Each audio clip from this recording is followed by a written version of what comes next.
ஒவ்வொரு மாணவனும் ஒவ்வொரு விதத்தில் தனக்கே உரிய பாணியில் தன்னுடைய கதையின் மூலமாக தன்னுடைய கவிதையின் மூலமாக பல்வேறு கருத்துக்களை எடுத்துச் சொல்லி அமர்ந்திருக்கிறார்கள். மாணவனுடைய முன்னேற்றத்திற்கு ஒளிமயமாக இருப்பது ஆசிரியர்களா பெற்றோர்களா என்கின்ற அணியிலே ஆசிரியர் அணியிலே சொன்னார்கள், காலையிலிருந்து மாலை வரை எங்களை அன்போடு அன்பு செலுத்தி பண்பு செலுத்தி பாசத்தை கொடுத்து எங்களை எல்லாம் அரவணைத்து இந்த சமுதாயத்தில் எப்படியெல்லாம் செல்ல போகின்றோம் என்று வழிநடத்தக்கூடியது எங்கள் ஆசிரியர் பெருமக்கள் தான். நாங்கள் வீட்டிலே குறைந்த நேரம் மட்டுமே நாங்கள் இருக்கின்றோம். அவர்கள் அம்மாவிடம் அன்பை எதிர்பார்க்கலாம், தந்தையிடம் பாசத்தை எதிர்பார்க்கலாம்.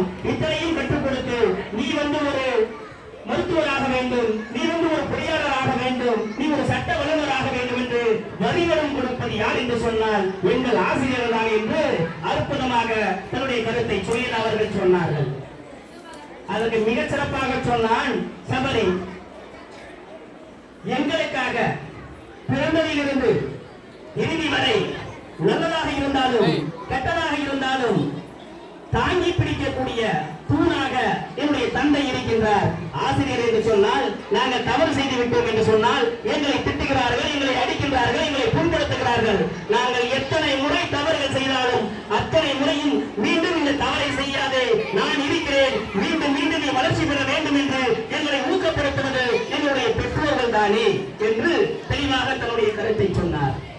அதற்கு மீண்டும் தீப்பொறி நாயகி தீபிகா சொன்னார், என்னை எங்கள் பெற்றோர்களால் கட்டுப்பாட்டுக்கு கொண்டு வர முடியவில்லை. காரணம், நாங்கள் வளர்ந்த சூழல் அவ்வாறு. அவர்களிடத்தில் இந்த பயம் என்பது இல்லை. எங்களை அடக்குவதற்கு, எங்களை பயமுறுத்துவதற்கு, எங்களை கட்டுப்பாட்டுக்குள் கொண்டு வருவதற்கு அடிப்படை உங்கள் ஆசிரியர் தான் என்று உங்களிடத்திலே தானே கூறுகின்றார். எந்த அம்மா அப்பா தன்னுடைய குழந்தையை கண்ட்ரோல் பண்ணி இன்னைக்கு வீட்டில் உட்கார வைக்கிறாங்கன்னு கேள்வி கேட்டாங்க. மிக சிறப்பான ஒரு கருத்து. அதற்கு பதிலடி கொடுத்தான் தினேஷ். மிக சிறப்பாக சொன்னான், கல் இருந்தாதான் நீ சிற்பத்தை உருவாக்க முடியும். அந்த கல்லை கொண்டு வந்து கொடுப்பது எங்களுடைய பெற்றோர்கள். ஒரு ஆலமரம் சிறப்பதற்கு காரணம் வேர். ஒரு திரைப்படம் புகழ்பெறுவதற்கு காரணம் அந்த படத்திலே இருக்கக்கூடிய மைய கருத்து. ஒரு வீடு பலம் பெறுவதற்கு காரணம் அந்த வீட்டிலே இருக்கக்கூடிய அஸ்திவாரம். அதுபோல ஒரு மாணவன் சிறப்பதற்கு காரணம் அடிப்படை காரணம். அடிப்படை கல்வியை கொடுப்பது, அனுபவ கல்வியை கொடுப்பது எங்கள் பெற்றோர்கள் தான். ஆசிரியர்கள் வெறும் ஏட்டு கல்வியை மட்டுமே குடிக்கின்றார்கள் என்று தன்னுடைய கருத்தை மிகச் சிறப்பாக பதிவு செய்தார். அதற்கு பதிலடி கொடுத்தார் மிக சிறப்பாக அருமை மாணவி பிரியா அவர்கள். ஒவ்வொரு முறையும் எங்களை மிக சிறப்பாக செதுக்கி எந்த இடத்திலே பேச வேண்டும், எப்படி பேச வேண்டும், மாணவனுடைய மனநிலை எவ்வாறு இருக்கின்றது, அந்த மாணவனுடைய மனநிலையை மாற்றுவதற்கு என்ன செய்ய வேண்டும், பல்வேறு வகையான கற்றல் திறன்களை, பல்வேறு வகையான பாசத்தை, பல்வேறு வகையான அன்பை இத்தனையும் சேர்த்து கொடுத்து நீ மிகப்பெரிய ஒரு சாதனையாக உருவாகுவாய். உன் சாதனைக்கு பின்னால் இந்த ஆசிரியருடைய பங்கு இருக்கும், இந்த ஆசிரியருடைய உண்மை இருக்கும், இந்த ஆசிரியருடைய உழைப்பு இருக்கும் என்று உறுதியாக சொல்லி என்னை உயர வைப்பது எங்கள் ஆசிரியர்கள் தான் என்று அற்புதமாக சொன்னார்.